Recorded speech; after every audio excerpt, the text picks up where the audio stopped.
Kumusta po mga katoto? Meron po kaming share sa inyo na isang karanasan dito sa Canada na rare lang mangyari sa atin o sa mga immigrant dito sa Canada mga katoto. Baka isa kayo doon sa nakaranas ng ganito or yung baka maranasan nyo po yung ganito. Yung sasabihin po namin, ikukwento po namin sa inyo is rare lang mangyari po mga katoto. Ikukwento po namin base sa experience po ng aming kaibigan at dati naming katrabaho mga katoto.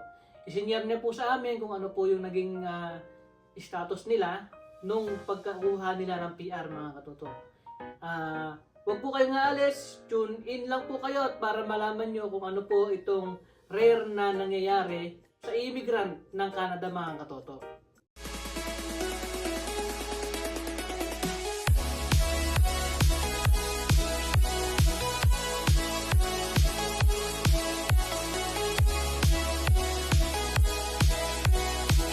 Okay, si Commander po ipapaliwanag niya yung kwento namin na ito. Itong kwentong po ito ay base po sa karanasan ng aming kaibigan at naging katrabaho namin dito sa Canada. So, shinare nila sa amin at para na rin sa pagprotekta sa kanilang privacy, hindi na po namin sila babanggitin yung mga pangalan nila. I-share lang namin to para kahit po papaano makapulot po kayo ng idea or baka pwede pong mangyari sa inyo. Sana wag naman po. Pero para na lang din po makaiwas sa pwede pong mangyari. Para magkaroon sila ng information para ma-aware sila na pwede palang magka-ganon yung papel nila. Para at least meron na kayong idea at hindi na kayo meron na kayong hakbang na gagawin para maiwasan na po yung pangyayari na yon. At pwede rin po ito na magkaroon po kayo ng idea kung ano yung gagawin ninyo in case na nandun kayo sa sitwasyon kagaya po ng katrabaho namin o yung kaibigan namin. So, ganun po, bago po siya nakapunta dito sa Canada, siya po ay dating foreign worker na ang hawak po niya is LMIA. So, nung pumunta po siya dito, is nag-apply siya nung after 1 year na siya na nagtatrabaho dito, di ba? Nag-apply na siya or kumuha siya ng yung IELTS para apply siya ng pagiging permanent resident dito sa Canada. Kasi isang requirements ang IELTS para sa mga foreign worker na ang pathway nila is yung self-pip. Oo, or self-pip dito sa Canada. So, nung nakapasa siya, nakakuha na siya ng self-pip, nag-start na siya nag-apply at ipinasa niya sa IRCC. Manitoba Provincial Nominee Program. Nung napasa niya na doon, naging okay na yung mga papers niya. And then, dumating na yung time na nakuha niya na yung permanent residence niya. Na-approve na po yung permanent residence niya. Yes. Then, syempre po, kahit naman po sino, di ba, masaya, excited, kasi yung time na nakuha niya yung permanent residence niya, naisama niya yung family niya. Which is, kapag pumunta dito yung family niya, permanent resident na rin sila. Pero, wala pa yung permanent card. Permanent residence card, I mean. Kasi nasa Pilipinas pa po sila, yung mga family niya po. Tapos, paparating pa lang po sila dito mga katoto. So, ang ginawa po niya, kasi syempre excited at saka masaya rin, hindi natin maiiwasan yon. So, kinuha niya ngayon yung family niya doon sa Pilipinas. So, para merong kasama yung mga anak niya at saka yung asawa niya na pumunta dito. So, umuwi siya doon. Umuwi po siya sa Pilipinas. Sinundo niya yung family niya po. Then, magkasama silang bumalik dito sa Canada. So, yun na nga po. Nakalapag na sila sa Vancouver. Sa airport. Sa airport. So, ang requirements doon is para makapasok ka kung ikaw ay foreign worker, syempre, i-show mo yung Work mga permit mo. documents mo, mga work permit, Passport, etc. ganyan, lahat. Then, kapag naman permanent residence ka, kailangan mo yung permanent residence card. And, syempre, dahil Yung nga yung family sitwasyon mo, niya. dahil nga yung family mo, as a permanent residence ka, na meron ka ng card, yung family mo na kagagaling lang sa Pilipinas, wala pang permanent residence card. Ang meron lang sila is yung tinatawag na COPR. Ilalagay namin yung meaning ng COPR dito. Certificate of Permanent Residence po. Okay. So, yun yung i-show nila sa immigration officer. Ngayon, doon magsisimula yung naging problema nila. Hindi po nila inaasahan na doon magsisimula po yung magiging problema ng papel po nila, mga katoto. Ngayon, ang ginawa nila, ibinigay nila yung COPR nila Sa immigration officer. para nang sa ganon, makapasok sila ng Canada. Para hindi sila hanapan ng kung ano-ano pa, kasi yun yung magpo-prove na sila ay going for permanent residence once na nakakuha na sila ng SIN number. So, ang ginawa nila, binigay nila yung COPR nila sa immigration officer. So, yun, binalik ulit sa kanila yung papel nila, yung COPR nila, binalik ng immigration officer, hawak nila yon. Then, bumalik sila dito hanggang sa nakarating na dito sa lugar kung saan sila tutuloy. So, which is dito sa amin, sa lugar namin. And then, nung pagdating nila dito, kinabukasan, pumunta sila sa Service Canada. Yeah. Bakit? Kasi kailangan nila na kumuha ng SIN number. Yung SIN number, yun ang pinaka-importante dito sa Canada. Kasi yun yung parang birth certificate natin sa Pilipinas. Yun doon nila makikita lahat ng mga details, information na kailangan para sa'yo. Yun lang yung kukunin. Yung SIN number, yun po yung social insurance number po. So, yun po yung kinuha nila. So, nakakuha naman po sila. Nakuhanan niya yung mga anak niya ng SIN number, nakuhanan niya din yung asawa niya ng SIN number. Ngayon po, syempre po, after ng SIN number, ang susunod pong importante is yung lagi namin sinasabi, yung health card. Ngayon, ang nangyari, di ba, na nung nakakuha na sila ng SIN number, tapos nag-apply ngayon ng health card online. Ngayon po mga toto, pinasa niya lahat ng mga documents, pati ang COPR, kasi kailangan yon as proof kung ano yung status mo dito sa Canada, di ba? And then, nung pinasa nila, so, usually kasi naghihintay bago makakuha ng any updates is at least 2 weeks. 10 to 14 days, ganun po yung normal na processing time ng pag-apply ng health card. So, yun po, syempre po, kaibigan natin, so nagtatanong. And then, tatanong sila sa amin, paano ba yung ginawa nyo nun? Ano ba yung ganito? Ano ba yung next step na gagawin? So, syempre, share din namin yung ginawa namin. Kasi ako rin noon is nahirapan ako na kumuha ng health card dahil sa status ko na wala akong work. Tapos, anong nangyari sa kanila nun? Tapos, nung na-send na nila, tapos, hanggang sa ilang months na, wala pa rin. Hindi pa nagre-reply po yung yung Manitoba Health po. Hindi pa po nagre-reply sa kanila tungkol sa para dun sa may in-applyan nila na health card. So walang updates kahit ano. So syempre encourage na namin kasi sabi nila hintayin na lang nila. So, in-encourage namin na itry yung tawagan, binigay namin yung number, tapos binigay din namin yung email na isinendan namin. Tapos Ganon. yung form na nagamit namin. Oo, yung form na ginamit ko nung time na nag-apply ako ng health card. Yan. Tapos hanggang sa, syempre busy kasi nakahanap na rin siya ng trabaho, nakapagtrabaho na dito.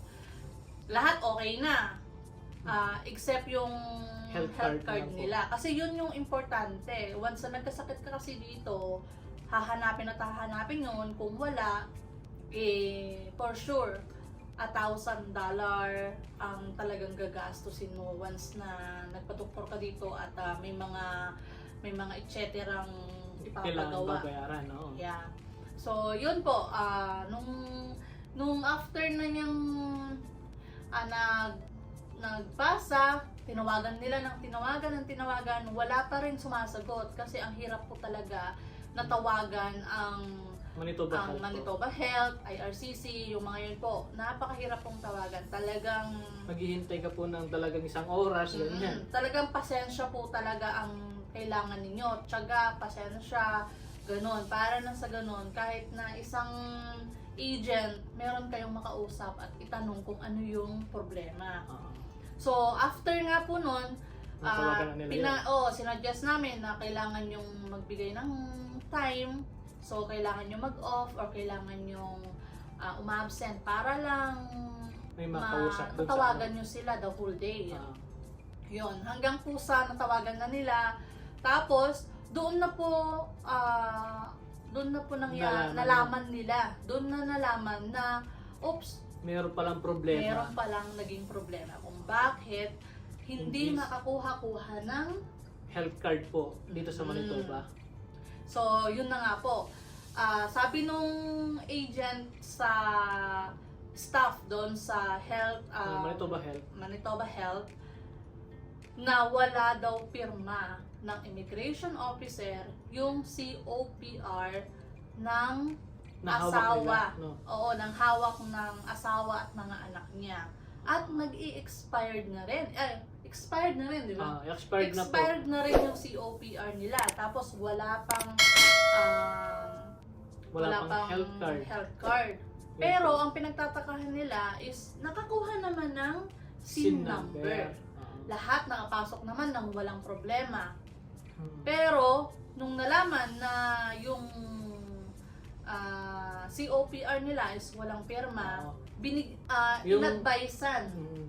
Yung sabi, yung ano nila na nakarating po sila ng Canada na akala nila ay PR na sila o permanent residence na sila, pero hindi pa po pala sila officially na permanent residence kasi wala pa po yung signature ng immigration officer dun sa may COPR po nila na hawak nila, mga katoto.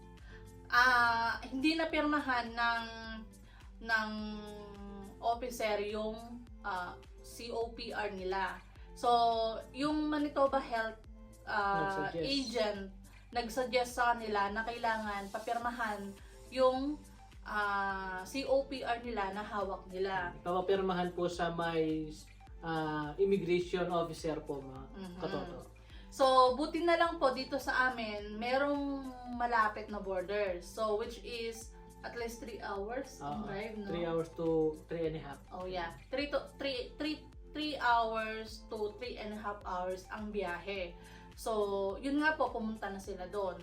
Kailangan nila yun eh. So, pumunta sila doon. Sinabi nila doon sa officer doon na ganito ang nangyari. Nakakuha naman kami ng SIN. Tapos, naka-apply na rin ng trabaho yung asawa niya. Okay na lahat except yung Manitoba Health.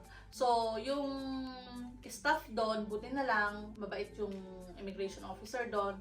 Tinulungan sila, chinek nila lahat, ano ang nangyari.